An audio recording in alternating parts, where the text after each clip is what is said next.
But despite the fact that I agree with the president on taxes and judges and regulations and that list I just read, there's one area where I have been supremely ineffective in persuading him, and that is in the area of tariffs. I care about that, especially because Tennessee has become in many ways the #1 auto state. I've spent a lot of time over the last 40 years, ever since I helped to recruit the Nissan plant to Tennessee in 1980 as governor, at a time when we had literally no auto jobs, and suddenly today, 1/3 of our manufacturing jobs are auto jobs. They're not only in 3 big auto plants like Nissan, General Motors, and Volkswagen. They're in 929 different auto suppliers in 86 of Tennessee's 95 counties. Let me say that again. We have 929 auto suppliers in 86 of 95 of Tennessee's counties. 1/3 of all of our manufacturing jobs, and nothing has happened in the last 40 years to move us from the 3rd poorest state in average family incomes up toward the middle and heading toward the top. It's been the greatest source of benefit for Tennessee families of anything that has happened, and so you can see why I become concerned when anything threatens that. A 25% tariff on aluminum and a 10% on steel and a 10% tariff on aluminum threatens that, because almost every one of those 929 auto parts suppliers use aluminum and steel, making their parts for cars and trucks that will be sold in the United States and exported around the world. So if your price goes up, what usually happens is your profits go down, your sales go down, and your wages don't go up as fast, or jobs might disappear. That's what happened when President George W. Bush did the same thing at the beginning of his term. I just come to the United States Senate in 2003. President Bush tried to protect the steel companies, but what he did was he hurt everybody else more than the steel companies. There were more jobs lost in the companies that used steel than in the companies that produced steel. And already I'm hearing stories all across our state about the effect of tariffs even before they're imposed.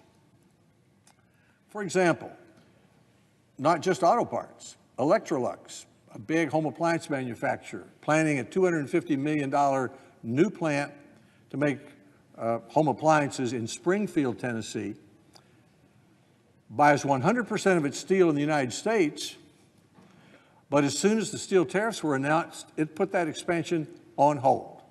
Because when you raise the price of steel coming into the United States, then all the domestic suppliers raised their price. And Electrolux said that even though it bought all of its steel from U.S. suppliers, it couldn't be competitive in the marketplace with tariffs on imported steel. That's one example. Or here's a different kind of example. Bush Brothers in East Tennessee, in Newport, it's a remarkable operation. They can 1/3 of all the beans in the United States. You probably bought Bush Brothers beans. Well, the cans have a certain kind of steel that's mostly imported because not enough of it's made in the United States. Bush Brothers estimates that the tariff on steel will reduce their revenues by 8.5%. They're a big company. That's 1/3 of all the beans in the United States. Now, these aren't served in country clubs. These are people who are in ordinary homes around the country buying cans of baked beans. Their prices go up and the revenues go down, profits go down, employees go down, jobs go down, wages don't go up in Newport, Tennessee. And then we have 2 big tire companies in Tennessee. Bridgestone is one of them. Tires all have a strengthening kind of steel to make them stronger. None of that is produced in the United States. All of it's imported. So when you put a 25% tax on that strengthening steel coming in for the tires, they're in at Hancock. I assume they do the same. They're in Clarksville, Tennessee. Up goes the price for American consumers who buy tires, and down go the profits for Bridgestone and Hankook, and down go the revenues, and down go the opportunity for increased wages and jobs. So think about the impact of a 25% increase on the materials you use to make parts in the companies that employ 1/3 of all the manufacturing jobs in the United States. We have a big, strong auto industry in the southeastern United States. We think a lot about the Midwest, and we're proud of that. But while the Midwest lost 3.5 million jobs in the last 20 years in the auto industry, the Southeast gained 3.5 million jobs. We have a good, strong auto industry in Tennessee. We don't want to see it hurt. And that is why, Mr. President, I have respectfully said to President Trump, even though I saw him in Nashville last week. I said, Mr. President, as you know, I agree with you and am proud of what has happened with the best economy in the last 18 years, with the lower taxes, with the fewer regulations, all of those things. It's the most significant accomplishments in at least 30 years by a conservative government. I'd like to persuade you to change your mind on tariffs, because our state is likely to be hurt more than any other state, because in many ways we're the #1 auto state.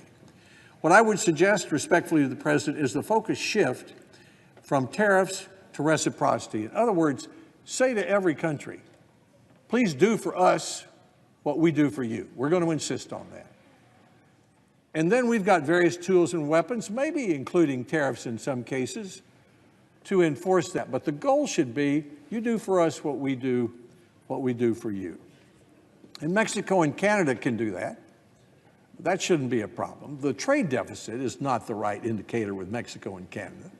I mean, we produce nearly 24% of all the money in the world in the United States. Mexico produces about 1%. So they spend 25% of their money buying stuff from us, and we spend 1/5 of 1% buying stuff from them. So let's don't focus on the trade deficit. Let's don't start with tariffs. Let's say to other countries, do for us what we do for you, and go country by country and enforce that. That would be consistent with all of the other accomplishments that have happened in the last 18 months. That would be consistent with the lower taxes and the fewer regulations and the other actions that have increased the best economy in the last 18 years. And it's my hope that I can become more persuasive on that. Article 1, Section 8 gives Congress the specific right to deal with that, and I hope that we do.